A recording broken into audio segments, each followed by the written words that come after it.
नमस्कार विद्यार्थी मित्रांनो.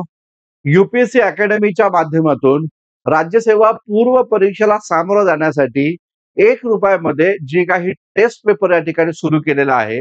ज्या टेस्ट पेपरचं नाव आपण लिगॅसी टेस्ट सीरीज असं या ठिकाणी म्हटलेलं आहे. तर लक्षात घ्या, या ₹1 तुम्हाला 10 क्वेश्चन पेपर हे 100 प्रश्नांचे 10 क्वेश्चन पेपर या ठिकाणी दिले जाणार आहे.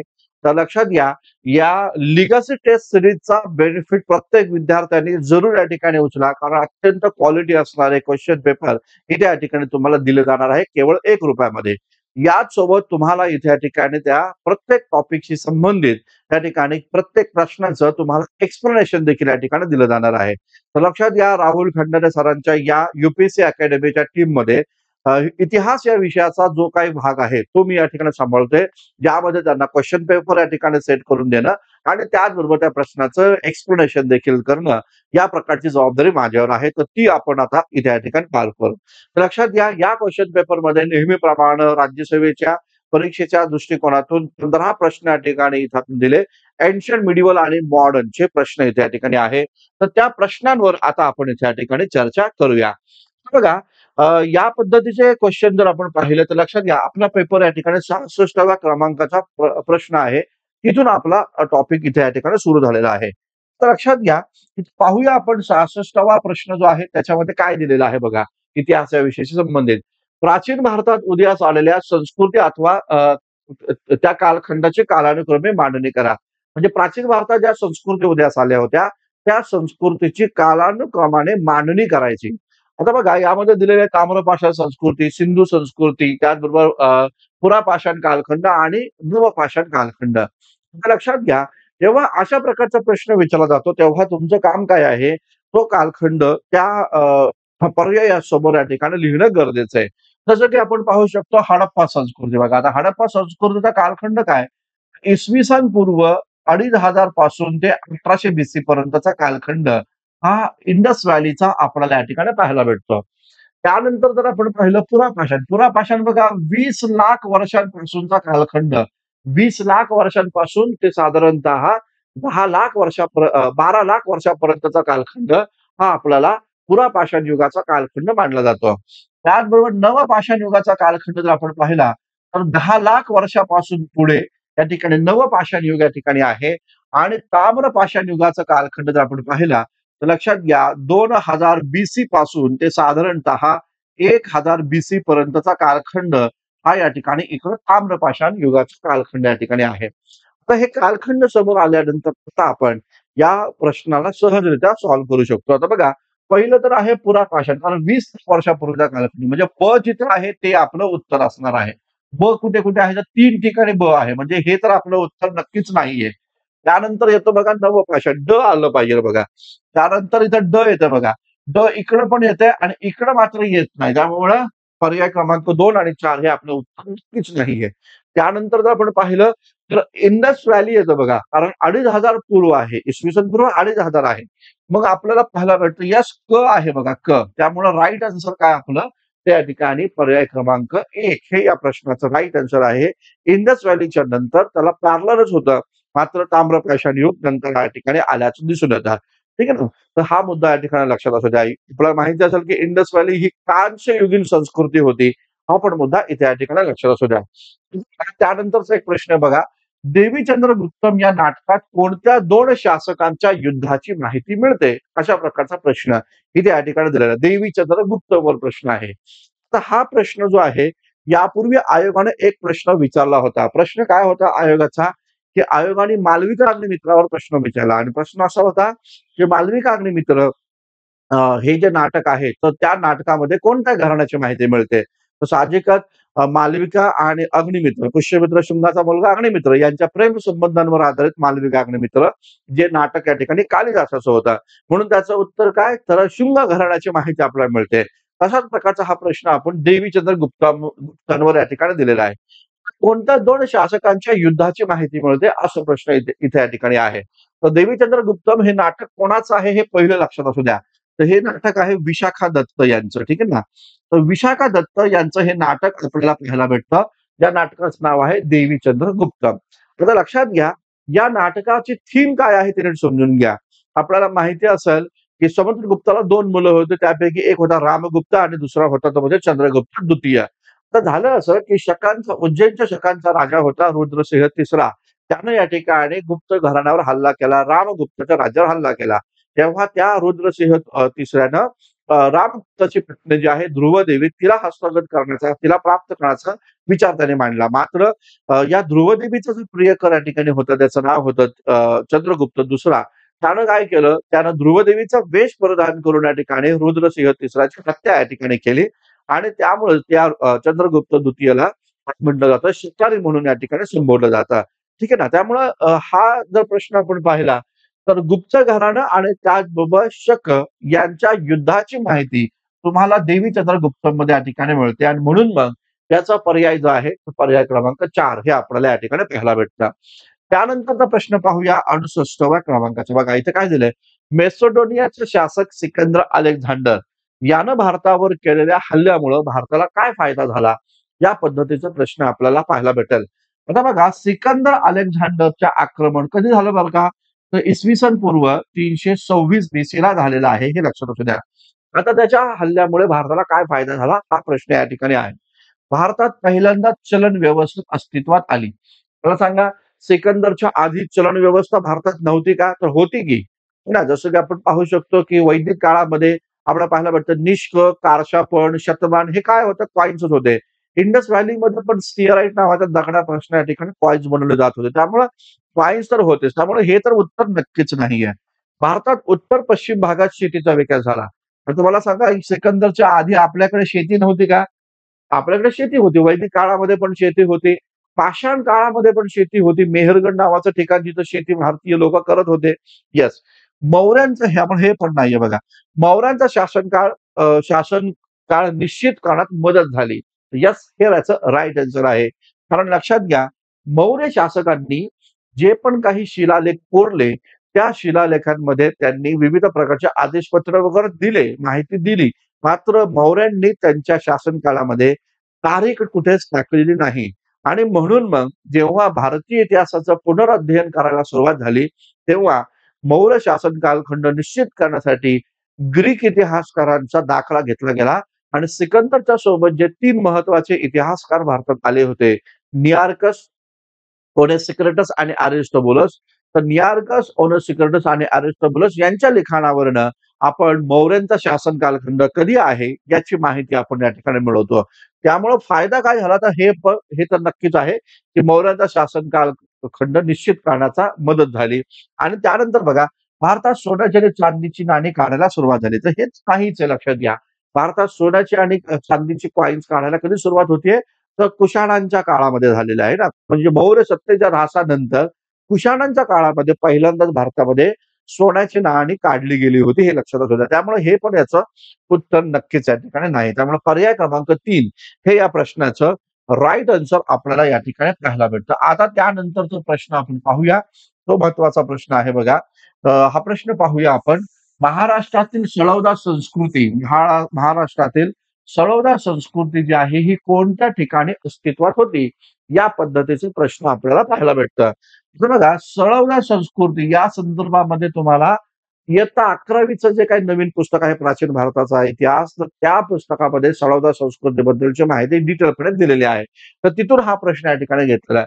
तर पुणे, अहमदनगर, नंदुरबार आणि धुळे. तर उत्तर काय आहे याचं? तर धुळे हे याचा राइट आन्सर या ठिकाणी आपल्याला पाहायला भेटतं बघा. आता सळवदा संस्कृती संबंधी एक महत्वाची मुद्दा लक्षात घ्या.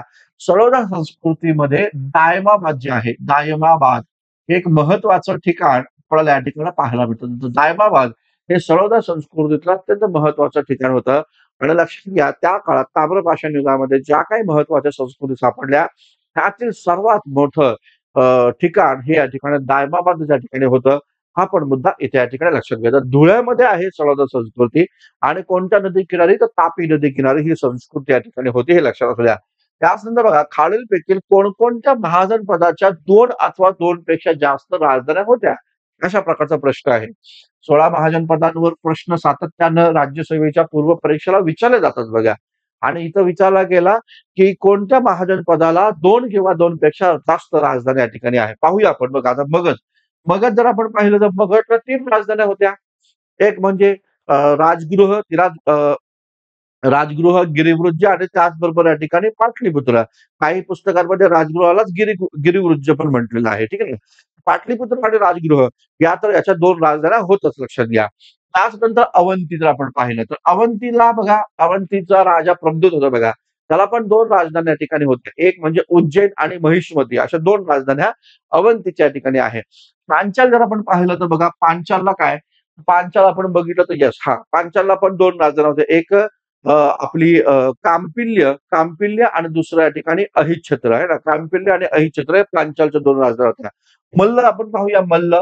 तर मल्लला पण 2 राजधान्या होत्या. पावा आणि कुशिनारा या 2 राजधान्या मल्लच्या या ठिकाणी आहे. चेदीला मात्र एकच राजधानी होती. चेदीची राजधानी काय? सोथिवती आहे ना. सोथिवती ही चेदीची राजधानी आहे. तर हे तर याच्यामध्ये नाही येणार. तर बघा कुरुला 2 राजधान्या होत्या का? येस, कुरुला पण 2 राजधान्या होत्या. हस्तिनापूर आणि इंद्रप्रस्थ अशा 2 राजधान्या होत्या. त्यामुळं याचं उत्तर ई नाहीये लक्षात घ्या. याचं विचारलं तर कोणत्या महाजनपदाला 2 किंवा 2 पेक्षा जास्त राजधान्या? तर अ, ब, क, ड आणि ई आहे ना. अ, ब, क, ड आणि ई. अ, ब, क, ड, ई पहिलाच पर्याय आहे बघा. त्यामुळं या प्रश्नाचा राइट आन्सर पर्याय क्रमांक 1 हे लक्षात घ्या. आता चीनची राजधानी सोती होती, एकच राजधानी होती. म्हणून हा प्रश्न आपल्याला इथे या ठिकाणी पाहायला भेटतो. ठीक आहे. दक्षिण भारताच्या इतिहासावरचे प्रश्न आपण इथं पाहिले. आता आपण एक महत्त्वाचा प्रश्न इथं पाहणार आहोत. ते म्हणजे आधुनिक भारताचा इतिहास जो आहे ना, तर त्या आधुनिक भारताच्या इतिहासाशी संबंधित एक प्रश्न आपण आता इथे या ठिकाणी पाहणार आहोत. बघा आपल्या पेपरमध्ये काय दिला होता तो प्रश्न पाहू आपण. बघा इथं म्हटलंय 1935च्या कायद्याबाबत योग्य विधानं ओळखा. नीट समजून घ्या मित्रांनो, 35च्या कायद्यावर प्रश्न असतात म्हणजे असतातच. 1919 किंवा 1935 वर एकतरी प्रश्न असतोच लक्षात घ्या. आता या संदर्भात प्रश्न काय आहे तो आपण पाहूया. 1935च्या कायद्याबाबत योग्य विधाने ओळखा.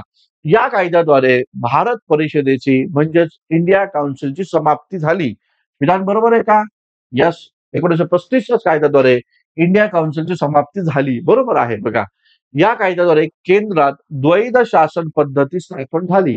आता नीट समजून घ्या. 1919च्या कायद्याद्वारे प्रांतामध्ये होती डायआर्की. प्रांतामध्ये होती द्वैध शासन व्यवस्था आणि केंद्रामध्ये मात्र ही 1935च्या कायद्याद्वारे द्वैध शासन व्यवस्था इथे या ठिकाणी निर्माण झालेली आहे. हे पण विधान बरोबर आहे. तिसरं बघा. या कायद्यानुसार वरिष्ठ सभागृहाची सदस्य संख्या ही या ठिकाणी 375 तर कनिष्ठ सभागृहाची सदस्य संख्या 250 करण्यात आली. याला पेंडिंग मध्ये ठेवू आपण आणि त्यानंतर आपण पाहूया ब्रह्मदेश आणि एडन हे भारतापासून विभक्त झाले. एकदम बरोबर आहे. ब्रह्मदेश आणि एडन हे पण भारतापासून विभक्त झाले. आता 3 तर आपण बरोबर केले. आता इथे आपण थोडंसं लक्ष देऊया. पेपर पण अशाच पद्धतीने सोडवला पाहिजे बघा. आता वरिष्ठ सभागृह मला सांगा वरिष्ठ सभागृहाला आपण काय म्हणतो? आजच्या भाषेमध्ये वरिष्ठ सभागृहाला आपण राज्यसभा म्हणतो, आहे ना? आणि कनिष्ठ सभागृहाला काय म्हणतो? तर लोकसभा या ठिकाणी म्हणतो. तर मला सांगा लोकसभेची सदस्य संख्या जास्त आहे की राज्यसभेची? जर सर्व कोणाला माहीत नसेल तर काय? तर लोकसभेची सदस्य संख्या जास्त आहे. म्हणजे कनिष्ठ सभागृहाची सदस्य संख्या ही 375 होती लक्षात घ्या या कायद्याद्वारे आणि वरिष्ठ सभागृहाची सदस्य संख्या ही या ठिकाणी 250 या ठिकाणी होती. म्हणजे इथं काय केलं? सेंटर्समध्ये अफरातफर या ठिकाणी केली. तर इथं पाहिजे होतं की वरिष्ठ सभागृहाची सदस्य संख्या 250 आणि कनिष्ठ सभागृहाची सदस्य संख्या 375 असं इथे या ठिकाणी पाहिजे होतं. त्यामुळे हे विधान चूक आहे ना पर्याय क्रमांक क हे चूक आहे. मग अ, ब आणि ड हे याचं राइट आन्सर. अ, ब आणि ड हे याचं राइट आन्सर. पहिल्याच पर्यायामध्ये तुम्हाला हा मुद्दा इथे या ठिकाणी पाहायला भेटतो. ठीक आहे. त्यानंतर बघा बहिष्कृत हितकांनी सभेचे पहिले अध्यक्ष खालीलपैकी कोण होते? तर लक्षात घ्या बहिष्कृत हितकांनी सभा का बरं आपण विचारला? तर 100 वर्ष पूर्ण झालेले आहेत. बहिष्कृत हितकांनी सभेला 100 वर्ष पूर्ण झालेले आहेत बघा. त्यामुळे याच्यावर प्रश्न विचारला जाईल. आता लक्षात घ्या बहिष्कृत हितकांनी सभेचे अध्यक्ष कोण होते? तर SN. Shivtarkar, B R. Ambedkar, CH. Setalvad आणि जे.पी. निसीम आहे ना. बऱ्याचशा विद्यार्थ्यांना असं वाटलं असेल की बाबासाहेब आंबेडकरांनी स्थापना केली म्हणजे बाबासाहेब आंबेडकरच बहिष्कृत सभेच्या अध्यक्ष या ठिकाणी असतील. तर ते तसं नव्हतं लक्षात घ्या. लक्षात घ्या बहिष्कृत सभेचे अध्यक्ष सी.एच. सेटलवाड आहेत. ठीक आहे ना. तर सी.एच. सेटलवाड, सीताराम हरिदास सेटलवाड हे आपल्याला या बहिष्कृत सभेचे इथे या ठिकाणी पहिले अध्यक्ष होते. एस.एन. शिवतरकर हे कोण होते? तर हे सेक्रेटरी होते लक्षात घ्या. तर हे सेक्रेटरी या ठिकाणी आहे आणि त्याचबरोबर बाबासाहेब आंबेडकर हे कार्याध्यक्ष होते. ठीक आहे ना. तर कार्याध्यक्ष हे बाबासाहेब आंबेडकर या ठिकाणी आहे. हा महत्वाचा मुद्दा लक्षात घ्या आणि सी.एच. सेटलवाड हे अध्यक्ष या ठिकाणी होते. तर हे पण लक्षात घ्या. आपल्याला माहिती असेल बहिष्कृत आणि सभेचं ब्रीदवाक्य शिका, संघटित व्हा आणि संघर्ष करा अशा पद्धतीचं आणि बहिष्कृत आणि सभेसाठी बाबासाहेब आंबेडकरांनी बहिष्कृत भारत या नावाचं वृत्तपत्र 1925 साली सुरू केलं होतं. हा पण महत्वाचा मुद्दा आपण इथे या ठिकाणी लक्षात ठेवणं गरजेचं आहे. ठीक आहे ना. तर येस, चला आता पुढचा प्रश्न आपण इथे या ठिकाणी पाहूया बघा. तर बघा, यानंतरचा एक प्रश्न आपल्याला या ठिकाणी दिसून येतो. थोडंसं मी मोठं करतो जेणेकरून तुम्हाला ते व्यवस्थित त्या ठिकाणी पाहायला मिळून जाईल. ठीक आहे ना. येस, ठीक आहे. आता बघा, यानंतरचा एक प्रश्न आहे. तो प्रश्न काय आहे तो आपण पाहूया. आता दिलंय बघा, खालील वर्णनावरनं योग्य पर्याय ओळखा. अशा पद्धतीचा प्रश्न आहे बघा. एक हिंदू या नावानं त्यांनी लिखाण केलं असं म्हटलेलं आहे. एक हिंदू या नावानं त्यांनी लिखाण केलं. त्यांनी तत्वविवेचक हा छापखाना काढून संस्कृत धर्मग्रंथ वारकरी संप्रदायाच्या अभंग गाथांचे इंग्रजी भाषांतर केलं आणि तिसरं आहे जातीभेद विवेकसार या ग्रंथाची त्यांनी रचना केली. तर या तिघांमध्ये जर आपण पाहिलं एक कुठला तरी असा घटक आहे की जो आपल्या परिचयाचा आहे. ठीक आहे ना. मग परिचयाचा काय आहे? तर जातीभेद विवेकसार. ठीक आहे ना. जातीभेद विवेकसार काय प्रकरण आहे हे? तर हा ग्रंथ लिहिला तुकाराम तात्या पडवळ आहे ना. तुकाराम तात्या पडवळ यांचा या ठिकाणी आपल्याला हा ग्रंथ या ठिकाणी पडवळ यांचा ग्रंथ या ठिकाणी पाहायला भेटतो. कुठे आहे का कुठं तुकाराम तात्या पडवळकर? येस, आहे बघा. तर इथे याचं राईट आन्सर आहे की जाती बाकीचे दोन माहीत नसले तर चालेल, पण एका सेंटेन्सवरनं आपण तुकाराम तात्या पडवळ यांच्याकडे या ठिकाणी जातो. तर या ग्रंथाचं वैशिष्ट्य काय? हा ग्रंथ कधी साधारणतः प्रकाशित करण्यात आला तर साधारणतः 1868 च्या दरम्यान हा ग्रंथ प्रकाशित केला बघा. हा ग्रंथ प्रकाशित झाल्यानंतर त्याच्या प्रती खूप जास्त खपल्या. त्यानंतर तुकाराम तात्या पडवळ यांचा हा ग्रंथ फुल्यांच्या हाती पडला. तेव्हा महात्मा फुलेंनी स्वतःच्या खर्चातून 1869 ला हा या ग्रंथाचं ज्याला म्हणू शकतो मुद्रण किंवा पुनर्प्रकाशन म्हणू शकतो.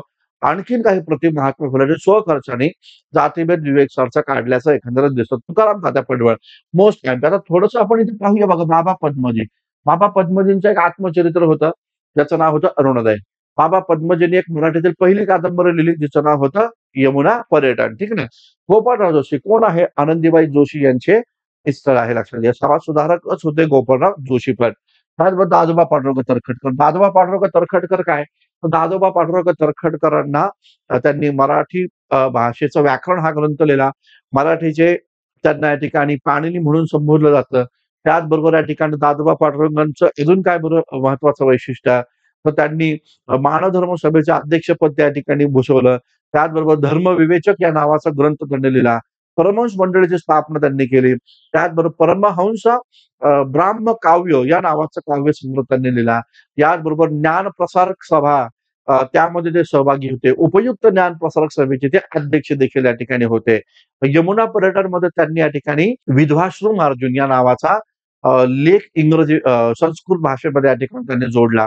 या पद्धतीचं काम दादोबा पांडुरंग तरखडकर. त्याचबरोबर त्यांना अहमदनगरमध्ये डेप्युटी कलेक्टर म्हणून इंग्रजांनी नियुक्त केलं. तेव्हा संगमनेर मधला जो भागोजी नायकाचा विद्रोह होता तो त्यांनी त्या काळामध्ये मोडून काढला. हे महत्वाचे मुद्दे दादोबा पांडुरंग तरखडकरांशी संबंधित आहेत. ठीक आहे ना. आता बघा, त्यानंतरचा हा प्रश्न बऱ्याच विद्यार्थ्यांना थोडासा टफ वाटला असेल, परंतु लक्षात घ्या असे प्रश्न येऊ शकतात बघा. 25 मे 1943 रोजी स्थापन करण्यात आलेल्या इंडियन पीपल थिएटर असोसिएशन या संघटनेशी खालीलपैकी कोणते भारतीय कलावंत संबंधित होते? आता हा इम्पॉर्टंट आहे. 1943 ला इंडियन पीपल थिएटर असोसिएशनची स्थापना केली गेली होती. आता याच्यामध्ये कोण कोण आहे सहभागी? बलराज सहानी, जुने सगळे कलावंत आहेत बघा. पृथ्वीराज कपूर, त्याचबरोबर ख्वाजा अहमद अब्दास आणि बिजन भट्टाचार्य. तर लक्षात घ्या याचा राईट आन्सर काय? तर याचा राईट आन्सर हे वरील सर्व आहे हे लक्षात घ्या. आता याचा काय रेफरन्स आहे ते नीट समजून घ्या. याचं काय नेमकं भूमिका आहे? आता आपल्याला माहिती आहे बंगाल प्रांत. बंगाल प्रांतामध्ये जेव्हा भारताला स्वातंत्र्य मिळणार होतं त्या काळामध्ये 1943 ला भीषण दुष्काळ पडला होता. साधारणतः 1.5 ते 2 लाख 2 कोटी जनता ही त्या काळामध्ये मृत्युमुखी पडलेली होती.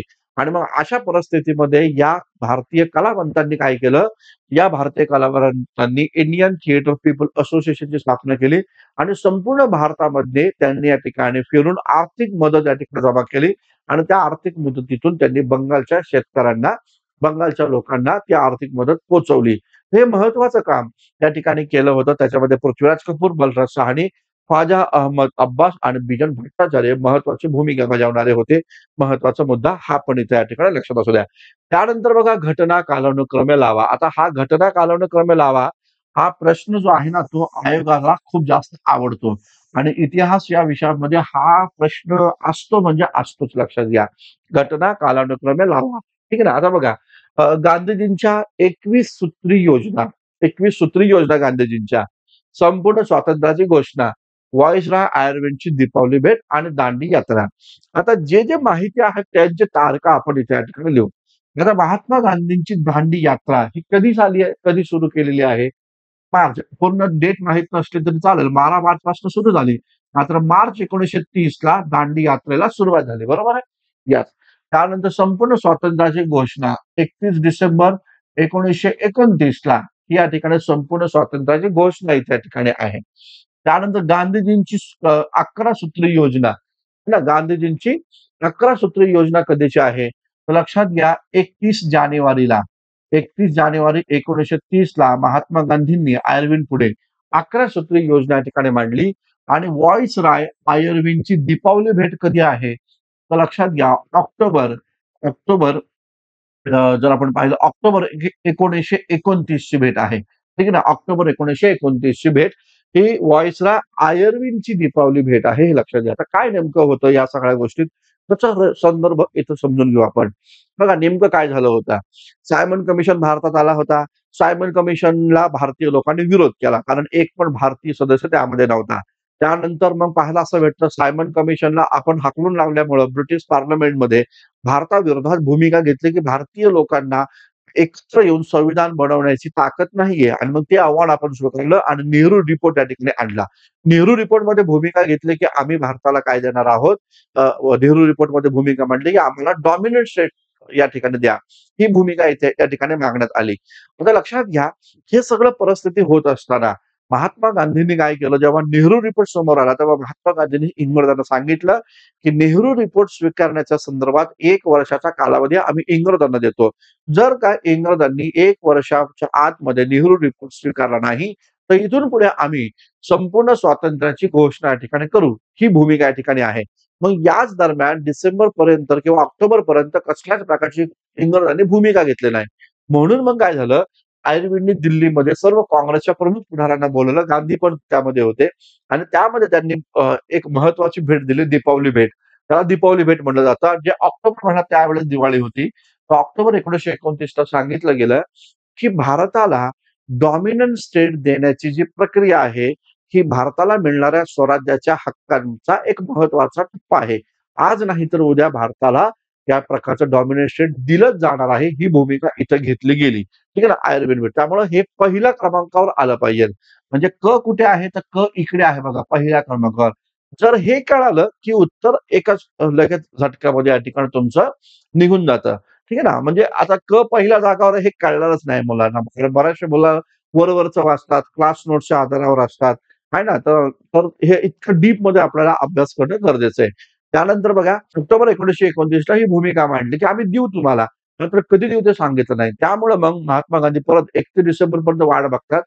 नाही काय इंग्रजांकडनं भूमिका आली नेहरू रिपोर्टमुळं आणि म्हणून मग संपूर्ण स्वातंत्र्याची घोषणा डिसेंबर 1929 ला करतात. मग सेकंड नंबरला या ठिकाणी आहे. आता साहजिकच आपण काय केलं 26 जानेवारी 1930 ला संपूर्ण भारतामध्ये स्वातंत्र्य दिवस त्या ठिकाणी साजरा केला बघा. 26 जानेवारी 1930 ला संपूर्ण भारतामध्ये आपण स्वातंत्र्य दिन साजरा केला आणि मग त्यानंतर 31 जानेवारी 1930 ला महात्मा गांधींनी आयर्विन पुढे 11 सूत्री योजना सांगितल्या आणि सांगितलं, की हे जर का 11 मार्च पर्यंत तुम्ही 11 सूत्री योजना लागू नाही केल्या किंवा त्याच्यावर तुम्ही पॉझिटिव्हली भूमिका नाही घेतली, तर त्यानंतर आम्ही सविनय कायदेभंगाची चळवळ या ठिकाणी सुरू करू आणि म्हणून मग 12 मार्च 1930 ला दांडी यात्रेला सुरुवात या ठिकाणी केली जाते. त्यामुळे राइट आन्सर पर्याय क्रमांक 3 हे लक्षात असू द्या. तर अशा प्रकारचे हे सगळे प्रश्न आपण हँडल करणं गरजेचं राहतं. ठीक आहे ना? त्याचबरोबर बघा, त्यानंतरचा पुढचा प्रश्न आपण पाहूया. तर पुढचा प्रश्न काय आहे ते बघा. तर क्रांतिकारी संघटना आणि त्यांनी सुरू केलेली वर्तमानपत्र यांच्या जोड्या लावा. अशा प्रकारचा प्रश्न आहे. क्रांतिकारी चळवळ आणि त्या क्रांतिकारी संघटना आणि त्यांनी सुरू केलेली वर्तमानपत्र यांच्या जोड्या लावा. ठीक आहे ना? अंजुमन मोहजमान ए वतन, India house, Hindustan Republican association आणि पॅरिस इंडियन सोसायटी. ठीक आहे ना? आता बघा, यामध्ये एक जरी जोडी तुमची जुळली, तर तुमचे उत्तर राइट येण्याचे जास्तीत जास्त चान्सेस असतात. मग आपल्याला काय माहिती आहे यामध्ये? आपल्याला इंडिया हाऊस माहिती आहे बघा, आहे ना? India house. श्यामजी कृष्ण वर्मांनी स्थापन केले होते आणि त्या इंडिया हाऊसचं मुखपत्र होतं सोशिओलॉजिस्ट. ठीक आहे ना? सोशिओलॉजिस्ट बघा, ब मध्ये एक कुठे येतो? अरे बापरे! 3 ठिकाणी ए या ठिकाणी आहे. ठीक आहे ना? म्हणजे हा प्रश्न इतका वाटतो तितका सोपा नाहीये, हे ना? तर थोडंसं अजून आपण पाहूया. त्यानंतर Paris Indian society. Paris Indian society कोणाची होती रे? Paris Indian society madam Bhikaji Cama यांची होती. मॅडम भिकाजी कामांचं एक मुखपत्र होतं, त्याचं नाव मदन तलवार या ठिकाणी होतं. तर मदन तलवार आहे का? Yes, yes. मदन तलवार इथं आहे. म्हणजे पर्याय क्रमांक 3 हे इथं जोडलं गेलं पाहिजे. तर ड चा पर्याय 3 आहे बघा. आता 2 ठिकाणी इथं आपल्याला पाहायला भेटतं 3 आहे. म्हणजे हा पर्याय गेला. म्हणजे इतकं सोपं आहे का प्रश्न? नाही. प्रश्न याहीपेक्षा अवघड आहे. मग आता आपल्याला अंजुमन-ए-मोहजमान वतन आणि हिंदुस्तान रिपब्लिकन असोसिएशन या संदर्भात माहिती असणं गरजेचं आहे. तर नीट समजून घ्या. अंजुमान-मोहजमान-ए-वतन हे जी काही संघटना होती, ही सरदार अजित सिंह यांची या ठिकाणी होती. सरदार अजित सिंह भगतसिंगचे चुलते आहेत बघा. आणि मग या अंजुमन-ए-मोहजमान-ए-वतनचं एक मुखपत्र होतं, ज्याचं नाव होतं भारत माता. त्याचं नाव होतं भारत माता आणि त्याचबरोबर हिंदुस्तान रिपब्लिकन असोसिएशन हे एच-आर-ए आहे ना, एच-आर-एचं स्थापना 1924 साली आहे. कानपूरमध्ये अधिवेशन भरलं सच्चिदानंद संन्यालच्या नेतृत्वाखाली आणि त्याचं मुखपत्र होतं ते म्हणजे रिव्होल्यूशनरी ठीक आहे ना. त्यामुळं पर्याय काय? तर अंजुमन-ए-मोहजमान-ए-वतन भारत माता म्हणजे पर्याय क्रमांक 1 हे याचं राइट आन्सर या ठिकाणी आपल्याला पाहायला भेटतं. ठीक आहे ना. राइट आन्सर पर्याय क्रमांक 1 हे या ठिकाणी आहे. तर असे प्रश्न तुम्हाला या ठिकाणी सॉल्व्ह करणं खूप जास्त गरजेचं आहे. ठीक आहे. आता बघा पुढचा प्रश्न आपण पाहूया थोडं. ठीक आहे ना. आता हा प्रश्न जमीन सुधारणा धोरणावर आहे. तुम्हाला हा तसा इतका काही कठीण नसेल गेला आहे ना. आय होप की तुम्हाला हा प्रश्न सोपाच गेला असेल बघा. बघा हा प्रश्न सोडवता आला असेल. काय प्रश्न आहे? कायमधारा जमीन महसूल धोरणाबाबत योग्य विधानं ओळखा. अशा पद्धतीचा प्रश्न आहे. ठीक आहे ना. तर बघा ही पद्धत बंगाल, बिहार, ओरिसा या प्रांतात लागू होती. एकदम बरोबर आहे. बंगाल, बिहार, ओरिसा प्रांतात लागू होती. या पद्धती अंतर्गत जमीनदार जमिनीचा मालक होता. एकदम बरोबर आहे. जमीनदाराला जमिनीचा मालक बनवला गेला. कॉर्नवॉलिसने ती सुरू केलेली होती व्यवस्था. फ्रान्सिस बुकाननच्या मते अ, या पद्धतीमुळे ज्योतिषी वर्गाचा उदय झाला. एकदम बरोबर आहे. ज्योतदार वर्गाचा उगम या ठिकाणी झाला. कोणते विधान योग्य आहे ते ओळखा आणि ड आहे बघा. भारतातील सर्वात जास्त भूक्षेत्र या पद्धती अंतर्गत ठेवण्यात आलं तर नाही. तर सर्वात जास्त भूक्षेत्र हे रयतवारी अंतर्गत होतं. ठीक आहे ना.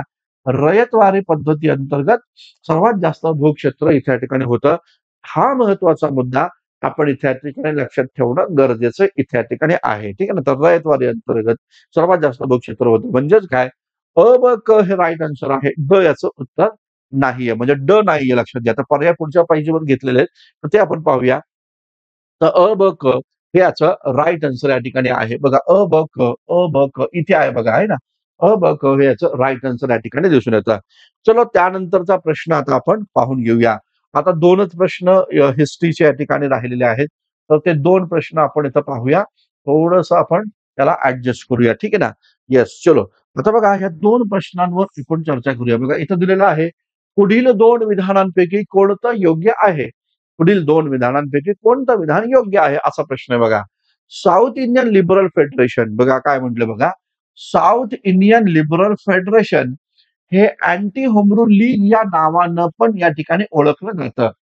अँटी होम रूल लीग या नावानं पण ओळखलं जातं. आणि दुसरं आहे साउथ इंडियन लिबरल फेडरेशन हे होम रूल साध्य हे हे सॉरी साउथ इंडियन लिबरल फेडरेशनने होम रूल सध्या लागू करू नये असा अहवाल मॉन्टेग्यूला या ठिकाणी दिला. आता नीट समजून घ्या, हा प्रश्न आहे कशावर? होम रूल चळवळीवर आहे का? आहे. होम रूल चळवळीवर आहे. हा प्रश्न कशावर? ब्राह्मणता चळवळीवर आहे का? तर येस, ब्राह्मणता चळवळीवर पण आहे. म्हणजे 2 चळवळींना एकत्र करून हा प्रश्न दिलेला आहे. ठीक आहे ना? तर लक्षात घ्या, साउथ इंडियन लिबरल फेडरेशनचा लिबरल फेडरेशन म्हणजे कोणता पक्ष? तर नीट लक्षात घ्या, जस्टिस पार्टी. ठीक आहे ना? तर जस्टिस पार्टी हा पक्ष 1916 ला दक्षिण भारतामध्ये स्थापन करण्यात आला. साउथ इंडियन लिबरल फेडरेशनचं मुखपत्र जस्टिस होतं. म्हणून त्या पक्षाला जस्टिस पार्टी या नावानं संबोधलं गेलं. Mudaliar, P M T N Nair, C N Mudaliar, T N Nair, P. Tyagaraj Shetty या तिघांनी मिळून या प्रकारचं संघटन केलं होतं. जस्टिस पार्टी. प्रश्न येऊ शकतो, कोणी स्थापन केलं?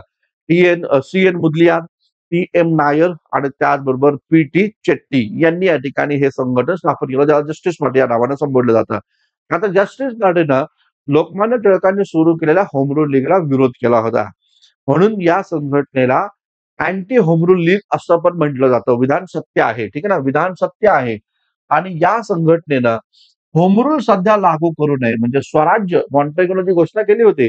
मॉन्टेगोची घोषणा कधीची आहे? 20 ऑगस्ट 1917 ची घोषणा आहे बघा. 20 ऑगस्ट 1917 ची घोषणा आहे मॉन्टेगोची. तर त्यांनी भूमिका घेतली होती, की अ, भारताला दर 10 वर्षांनी टप्प्याटप्प्याने स्वराज्य दिलं जाईल. तर त्या प्रकारच्या भूमिकेला अ, विरोध या ठिकाणी होता. मॉन्टेगोच्या भूमिकेला विरोध या ठिकाणी करण्यात आला होता. हा मुद्दा इथे या ठिकाणी लक्षात असू द्या. तर या जस्टिस पार्टीनं होम रूल सध्या लागू करू नये, अशी भूमिका या काळामध्ये घेतली गेली होती. असा अहवाल या मॉन्टेगोला दिला होता. त्यामुळे राइट आन्सर काय आहे? तर दोन्ही बरोबर आहे. ठीक आहे ना? कोणतं योग्य आहे? तर दोन्ही योग्य आहे, हे याचं राइट आन्सर आहे. ठीक आहे. त्यानंतरचा एक प्रश्न आपण पाहूया बघा. येस, पुढचा प्रश्न आपण पाहूया. थोडंसं मी वरती घेतो म्हणजे अजून जास्त छान पद्धतीनं आपल्याला दिसून येईल बरं का. आता पहा इथे प्रश्न काय दिला बघा. फेब्रुवारी 1922च्या चौराचौरी घटनेनंतर गांधीजींनी असहकार चळवळ तहकूब केली. चौराचौरी घटनेनंतर महात्मा गांधींनी असहकार चळवळ काय केली? तहकूब या ठिकाणी केली. या घटनेचं वर्णन नॅशनल कॅलॅमिटी नॅशनल कॅलॅमिटी म्हणून या ठिकाणी कोणी केलं? या पद्धतीचा प्रश्न इथे या ठिकाणी विचारलेला आहे. ठीक आहे ना? नॅशनल कॅलॅमिटी हा त्याचं वर्णन कोणी केलं? पंडित मोतीलाल नेहरू, लाला लजपत राय, त्याचबरोबर सुभाषचंद्र बोस आणि पंडित जवाहरलाल नेहरू. उत्तर काय? नॅशनल कॅलॅमिटी म्हणून या ठिकाणी नॅशनल कॅलॅमिटीचा अर्थ काय? राष्ट्रीय आपत्ती. ठीक आहे ना? तर ज्यांना दोन्ही पाहिजे तर लक्षात घ्या. कधी-कधी नॅशनल कॅलॅमिटी येईल किंवा कधी-कधी राष्ट्रीय आपत्ती पण या ठिकाणी येऊ शकतात. दोन्ही शब्द एकच आहे. तर लक्षात घ्या. सुभाषचंद्र बोस यांनी एक ग्रंथ लिहिला इंडियन फ्रीडम स्ट्रगल या नावाचा ग्रंथ आहे बघा त्यांचा. तर त्या ग्रंथामध्ये त्यांनी सुभाषचंद्र बोसनी या घटनेचं वर्णन नॅशनल कॅलॅमिटी म्हणजे राष्ट्रीय आपत्ती म्हणून या ठिकाणी केलं. हा मुद्दा इथे या ठिकाणी लक्षात असू द्या. त्याचं राईट आन्सर सुभाषचंद्र बोस या ठिकाणी आहे. येस. त्यानंतर बघा स्वराज्य पार्टीचा मुख्य उद्देश काय होता? 80वा प्रश्न, शेवटचा प्रश्न मला वाटतं. येस. तर स्वराज्य पक्षाचा अंतिम उद्देश प्रमुख उद्देश काय होता? ठीक आहे ना? आता बघा स्वराज्य पक्षाचा प्रमुख उद्देश कायदेमंडळात प्रवेश होतं का? येस, होतं ना कायदेमंडळावर प्रवेश. इंग्रजांनी स्थापन केलेल्या संस्थांचा बहिष्कार करा. त्याचबरोबर वैधानिक विरोध या ठिकाणी करा. वैधानिक विरोध या ठिकाणी करा. आता बघा इथं जर आपण पाहिलं तर काय काय काय यांचं भूमिका आहे? तर कायदेमंडळात प्रवेश करा ही भूमिका यांची होती का? येस. कायदेमंडळामध्ये प्रवेश करा ही भूमिका यांची होती. लक्षात घ्या. दुसरं बघा, इंग्रजांनी स्थापन केलेल्या संस्थांचा बहिष्कार या ठिकाणी करा. ठीक आहे. आणि तिसरं आहे वैधानिक विरोध म्हणजे संवैधानिक विरोध असा त्याचा अर्थ या ठिकाणी इथं राहतो. आता लक्षात घ्या, कायदेमंडळामध्ये प्रवेश करण्यासाठी स्वराज्य पक्ष स्थापन झाला. पहिला मुद्दा येस बरोबर आहे. यांना वैधानिक विरोध जर आपण पाहिला, तर वैधानिक विरोध या ठिकाणी हा मुद्दा याच्यामध्ये नव्हता लक्षात घ्या.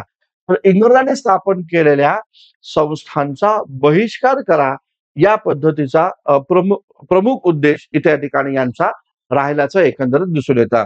वैधानिक विरोध नाही, तर या ठिकाणी आणि त्याचबरोबर याचं राईट आन्सर आपल्याला इथे या ठिकाणी पाहायला भेटतं. आणि इंग्रजांनी स्थापन केलेल्या संस्थांचा बहिष्कार या ठिकाणी करा आणि त्याचबरोबर कायदेमंडळामध्ये प्रवेश करा. ह्या 2 महत्त्वाच्या मुद्दे हे स्वराज्य पार्टीचे प्रमुख उद्देशांमध्ये आपल्याला इथे या ठिकाणी पाहायला भेटतात. ठीक आहे ना? तर या पद्धतीचे हे महत्त्वाचे मुद्दे आपण इथे या ठिकाणी पाहणं खूप जास्त गरजेचं आहे. तर या पद्धतीचे आपण हे सगळे महत्त्वाचे घटक अभ्यासलेले आहेत मित्रांनो. तर मी सजेस्ट करेल तुम्हाला, की ही जी काही टेस्ट सीरीज या ठिकाणी राहुल खंदारे सरांच्या माध्यमातून सुरू करण्यात आलेली आहे. तर त्या टेस्ट सीरीजचा आपण जास्तीत जास्त प्रमाणात विद्यार्थ्यांनी फायदा घ्या. ₹1 मध्ये ही जी टेस्ट पेपर आहे, हे कोणीच तुम्हाला अशा पद्धतीचे टेस्ट पेपर या ठिकाणी उपलब्ध करून देणार नाही ₹1. तर तुम्हाला सरांनी उपलब्ध करून दिले त्याचा फायदा मोठ्या प्रमाणावर तुम्ही या ठिकाणी करून घेणं गरजेचं या ठिकाणी आहे. ठीक आहे. थांबूया आपण. भेटूया पुढच्या टेस्ट पेपरच्या एक्सप्लेनेशनला. धन्यवाद. Thank you very much.